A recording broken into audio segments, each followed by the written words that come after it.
Good morning, everyone. Welcome to Monday. It's FPC Radio Live. It is August the 1st, 2022, and it is Hall of Fame week here in the NFL and pro football world as the Hall of Fame game kicks off this week on Thursday. Then, of course, we have the Hall of Fame induction this weekend. But John, there's a lot of stuff going on right now. Obviously, if you're paying attention, if you're on Twitter, we know that the Deshaun Watson suspension has been issued. It is 6 games, and we're going to talk about that in just a moment. But unfortunately, yesterday, we learned of the passing of one Mr. Bill Russell. And anyone knows who Bill Russell is. He's perhaps the greatest winner in all professional team sports. And that only begins to tell the story about who Bill Russell is, because beyond what he did on the court, and there was a lot, it was his activism and the things he lived with and dealt with during his time in this city, in Boston, and in this country that elevate him above just about anyone. And when you say the GOAT, he may be one of the greatest humans of all time. And, that's saying a lot and probably not even saying enough for who Bill Russell was. So very sad to see the passing at age 88.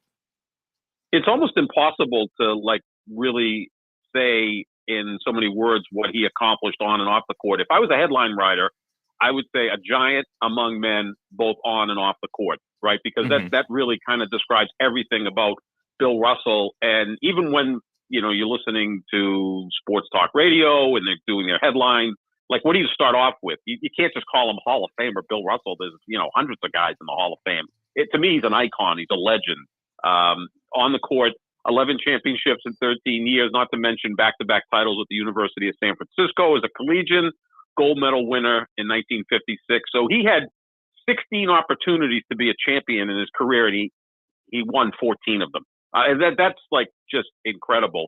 And he was kind of like a precursor to Tom Brady in terms of knowing how to win, in the sense that he just figured out ways to win. It didn't always have to be statistically driven.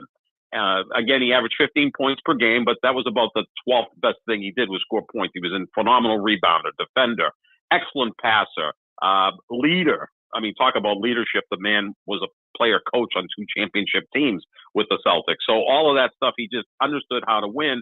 His theory would be, look, if I'm going to block a shot, I want to block it to a teammate. What's the point of blocking it into the stands? The other team still has possession. I'll block it to my teammate, and we get a fast break opportunity. Or I'm going to run to the rim because that's going to draw the defense towards me, and that's going to open up some opportunities for our shooters.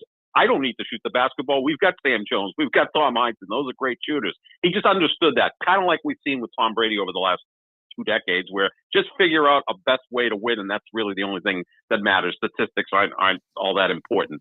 And again, what he did off the court, look, in the 60s when it wasn't necessarily fashionable, there was Bill Russell, Jim Brown, the then Lou Alcindor was a very young man, the then Cassius Clay, who were at the forefront of being civil rights trailblazers. And, it wasn't easy for them because, again, it wasn't fashionable, but they spoke up because they felt what they were saying was right, and they were right. Just incredible. You always kind of know that in the back of your mind, these things are going to happen. He's 88 years old, et cetera. But when it hits, it's still kind of jarring.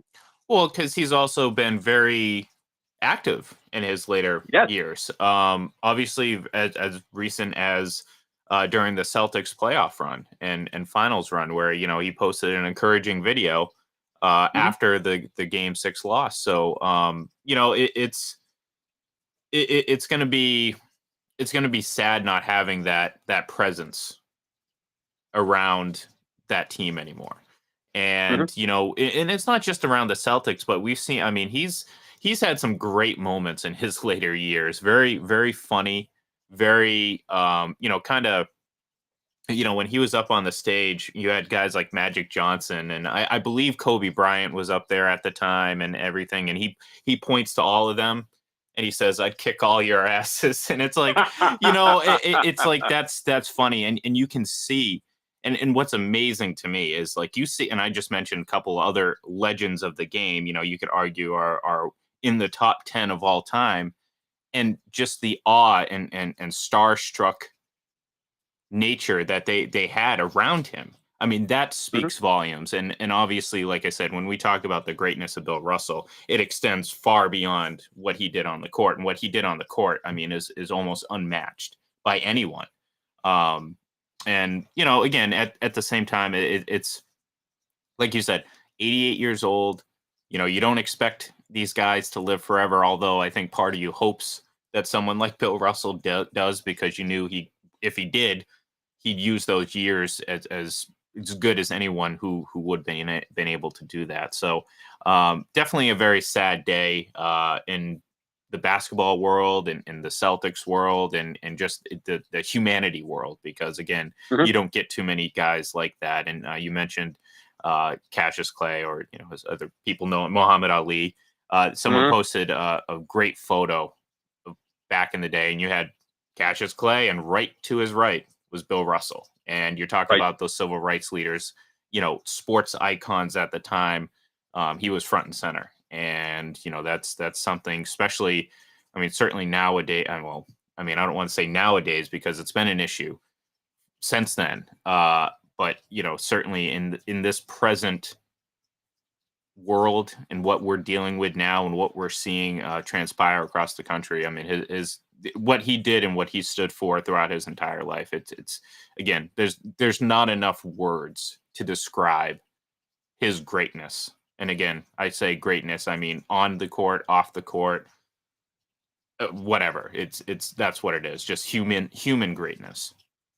Without question. I mean, there's a famous interview he did with Kevin Garnett, who right away he had a bond with. As soon as Garnett came to the Celtics, Garnett wanted to be, that era's Bill Russell in terms of leadership and defense, and the statistics don't matter, and making sure that you're leading your team to places that maybe they're not used to going.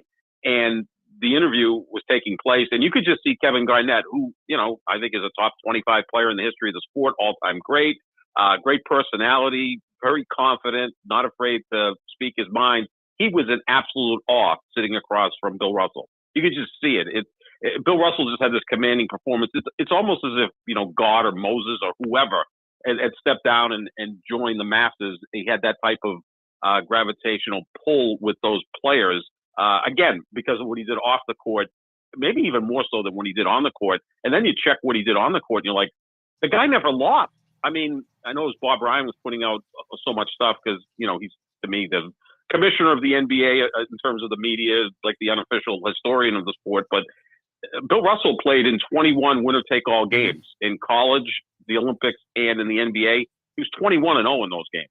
Like, it just doesn't even compute. I mean, the guy just never seriously lost. The only two times in his NBA career he was not the champion, and in one of those years he was hurt in the final. I mean, so it's just that I always, when people will say, well, this guy's the greatest player, this guy's the greatest player, it's tough to compare Jordan and LeBron to say Russell, Kareem, and Wilt. I think those are the five greatest players in the history of the sport. And look, Jordan and LeBron could just do more. I mean, they handle the ball, they score, they rebound, they defend.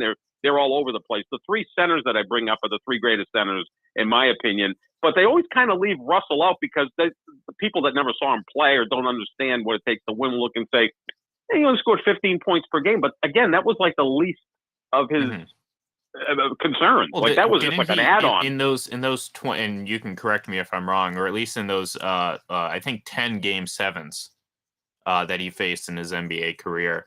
I think he averaged 28, 29 rebounds. Yeah, Like I mean, that's like unheard crazy. of. I mean, you I mean that's absurd. So yeah, I mean, look, I mean, part of it too is like, okay, people say, oh, well, they only had 6 teams. All right, well, again, that's the discussion that has you know that's the problem when it comes to discussing eras in basketball, especially because of the disparity in number of teams and just how the game is played now. But Michael Jordan obviously has a great resume to be called the greatest of all time, the winning, but like when you compare his winning to Bill Russell's winning, it pales in comparison. And that's the thing that, again, I mean, part of it is like, how many people alive now actually saw him play the bulk of his career? I never did, and Yeah. I'm old as dirt. I mean, I'm 59 years old, and he retired in 1969. I was 6 years old. Mm-hmm. I just became, like cognizant of what was going on at that point. Like my first sports memory was actually the Bruins winning the Cup in 1970 because I was able to go to some of the games. My dad got tickets, and we saw the Bruins beat the Chicago Blackhawks in the semifinals, and that was really the Cup because once you won that, you knew you were going to play the St. Louis Blues in the finals, who were really not much competition. But I went to a lot of games, and Bobby Orr was my first sports hero. So I've not really saw Bill Russell play. I mean, I have two older brothers that saw a lot of, not the bulk of his career, so they would remind me, how great the guy was. The Celtics had never won till he showed up. I mean, as great as Red Auerbach was as a coach, they never won anything till Bill Russell showed up. Then he won 11 out of 13, and then it took another 5 years to get another championship. Yeah, so you look at his stuff, and it's on YouTube, and it's probably 7 or 8 minute segments of games. And again, that's not the best way to watch a player like Bill Russell. He's not a highlight type guy. He's not going to go out and score 42 points or do things like LeBron or Michael or Kobe, those types of players. It's completely different. But yeah, look at the people he blocked from winning championships while he was playing. Will Chamberlain, who again I think is the 5th greatest player ever, who was the most dominant player ever. I mean, the guy averaged 50 points per game one year, won exactly one championship during that time. Elgin Baylor and Jerry West and Oscar Robertson, 3 of the top 12 or 13 players in the history of the sport, won 0 championships. Like, he just blocked everyone from winning. Mm-hmm. I mean, which is what everyone talks about. I mean, people elevate Michael Jordan as the greatest player of all time because of the championships. Well, this guy has nearly double. Mm-hmm. I mean, you could add Kobe and Michael Jordan's championships, and they equal Bill Russell's. So that's why I always put him in that Mount Rushmore discussion with Kareem and, of course, with Michael Jordan and LeBron James. To me, those are the 4 greatest players, and throw Wilt in as number 5, and then you have that discussion. Yeah, no, look, I think that's a fair discussion, and certainly one that might intensify a little bit here now with his passing. And look, part of the problem is it's just not being able to see him. And in this age of highlights, it doesn't translate. We see the same thing in football all the time. It's like if you're not making some flashy it may not be the good play, but as long as it's flashy and eye-popping, then, it's a great play in a lot of people's eyes. And that's unfortunate because surely Russell had his eye-popping moments.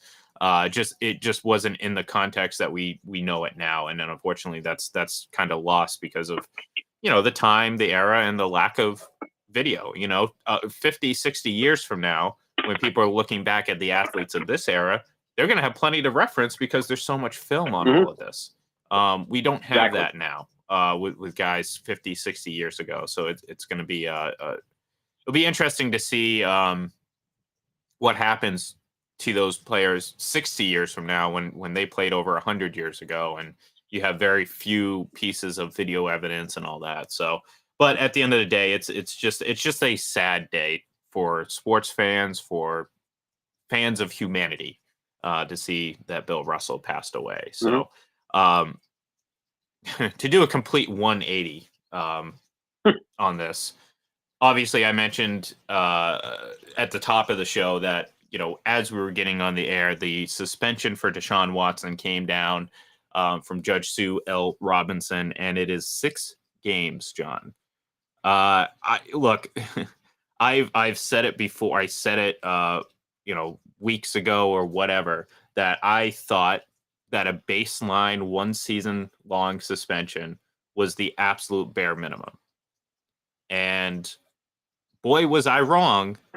And sadly, I expected to be wrong as the weeks moved on, because it became more and more apparent that a season-long suspension wasn't even close to what was ultimately going to happen. And I think this is, it's not surprising. It's not shocking because, well, we've sat here and watched the NFL run their investigations for years now. So to get this type of outcome should not shock anyone because, look,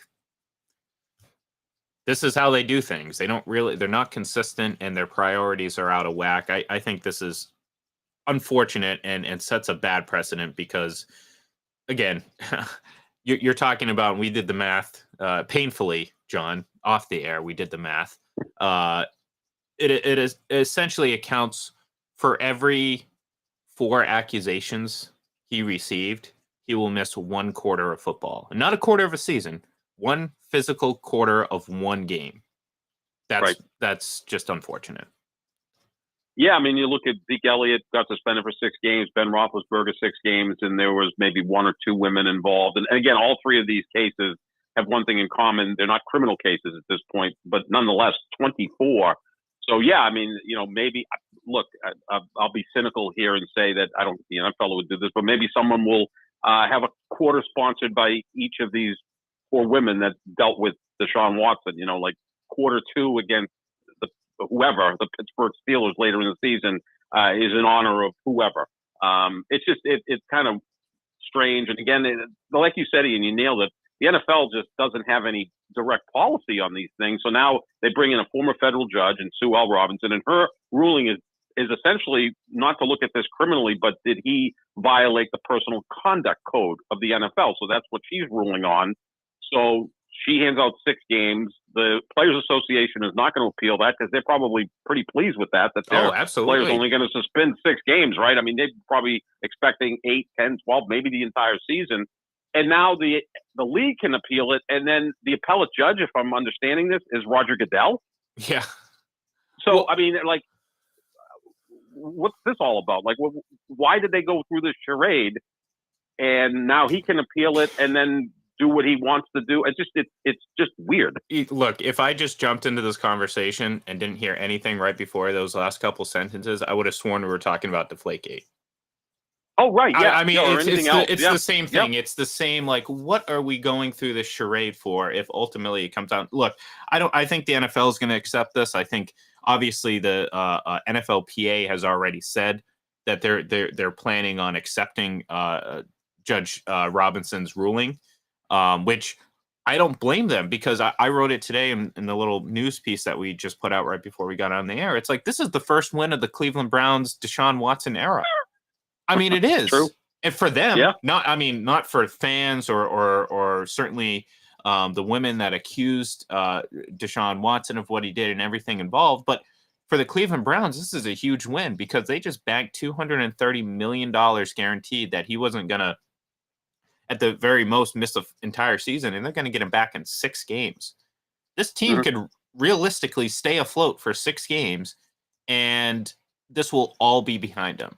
And it just doesn't sit right, considering some of the other suspensions we have seen. And look, I'm not going to sit here and rail on the 4-game suspension to Tom Brady for allegedly, possibly, maybe knowing something about deflated footballs, which again has been debunked 16 times over since that whole situation came about. To equate that to what Deshaun Watson got, which was only 2 games more for, I mean, clearly something far more egregious. It's unsettling, but at the same time, I don't know if I'm more shocked that I have no reaction to this. Like, I feel like I should be upset and pounding the desk, but I just expect this from the NFL now. Like, I don't know what I was thinking, expecting them to get this right to begin with. That was delusional. That, in hindsight, was a delusional line of thinking, expecting the NFL to do something right in this case. And now that we've seen what the ultimate number is going to be and how it's ultimately going to play out, like I said, I expect, obviously, the Watson camp to accept this. And I do think the NFL is ultimately going to accept this punishment. And week 7, guess what? Deshaun Watson's going to come running out to a raucous crowd. I believe the game's in Cleveland, against Baltimore. That's it. And then it's over. Yeah, no. Yeah, and the networks I would think the networks will probably eat it up, right? I mean, because it's going to be a lot of eyes on the TV. Now, it may not be positive publicity, but as we've often found out, negative publicity is better than no publicity, right? So I think that will be a ratings driver in that game. Look, you know how this is going to go, John. They're not going to mention a damn word about this outside of the first week that it's going to be more about his play. They're going to just pretend like it did. I mean, that's what happens. That's what happens. And it's unfortunate because this is just going to ultimately be pushed aside. And look, if he has a great season, well, guess what? That's it. Good for Deshaun Watson. That's all behind him, never to be spoken of again. So he did all this stuff, right? So he got paid to not play last year. right? Mm-hmm. Which, I'm sure he wanted to play, but he still got paid to not play last year, forced a trade out of Houston to what should be a better situation in Cleveland, although, Cleveland's never a great it's situation. Houston, so any situation is better than Right. Houston. Houston to Cleveland is like, going from a toothache to a migraine, I guess. So, but a better situation with more talent. And then he gets a fully guaranteed $230 million contract. I mean, like, that just blows my mind. But then again, like you said, it really doesn't, because that's the way things work in the NFL. I mean, the guy's talented. He's been productive. And the strange thing is, early in his career, all we heard about was what a great guy. Like we remember his rookie year, he donated his first game check to two workers at Reliance Stadium who'd lost their homes during the hurricane. And he just seemed like a great kid. And, everyone talked about that this guy's going to be a great quarterback and a winner and a tremendous citizen. And then we find out, 4 years later that that's not the case. And again, this is not the first time that's happened. I remember Kirby Puckett was someone who people loved, adored. Then we found out he wasn't that guy. You hear these horror stories about players that, people think are saints, and no one's a saint. We all have secrets that we probably don't want people to know about. But this is just, I wear sneakers weird, in the pool. Well, there you go. Well, that's better than doing other things you could do in the pool. I mean, there's other things going on there that are worse than wearing sneakers. That's what you just look at this point. And the league, I'm sure Goodell wants to appeal it and then start ruling on it. But at some point, they're probably better off just saying, look, it's over. The season's a month away. Let's just move on and, go from there. Unless they want to punish Jimmy Haslam for giving the first fully guaranteed contract in NFL history. I'm sure the other owners are like, what the hell were you doing by giving a fully guaranteed contract? Which I'm in favor of for players, but the owners aren't necessarily in favor of. Look, the most damage done is going to be that we actually talked about this last night on Full Press NFL Weekly, and you can find that wherever you get your podcasts or on Full Press Radio on Twitter. You can watch the video replay if you'd like. But no, we actually talked about that. That's the biggest thing, This is the biggest repercussion of Deshaun Watson going to the Browns is just the quarterback economy. Now, I'm not saying it would never have gotten here without that. I mean, I think we were trending, but as soon as he got that fully guaranteed money, you could see guys like Kyler Murray say, "Hey, I want 160 million guaranteed. Josh Allen, I want this much guaranteed," and so on and so forth. So, it'll be very interesting to see, how the NFL and how the NFL world kind of moves on from this whole situation. But what's going to happen, and eventually we're just going to shift into football, and it's going to be, well, can the Browns make the playoffs, or can Deshaun Watson do this, and can Deshaun Watson do that? So, unfortunately, that's where we are, John, and that's where we're likely going to be staying. So, tomorrow we will likely be back on there. We got a ton of stuff to talk about. Like I said, we have the Hall of Fame ceremony coming up this weekend. We have the Hall of Fame game, which kicks off the preseason, and that means we have football just around the corner. I mean, by this time next week, we're going to be so sick of the preseason. You know how it goes. It's like everyone's like, yes, all right, football tonight. 5 minutes into the preseason, you're like, all right, I'm done. Let's get this over with. Let's get into the next season. But that's coming. That's just several weeks away now at this point. We are in August. It would be next month. So I'm excited. We got plenty to talk about, and we will be doing that. So give us a follow on Twitter at FPC Radio Live. I am at IGLEN31. And of course, you can follow John at JohnSap25. Have a great day, folks, and we will talk to you tomorrow.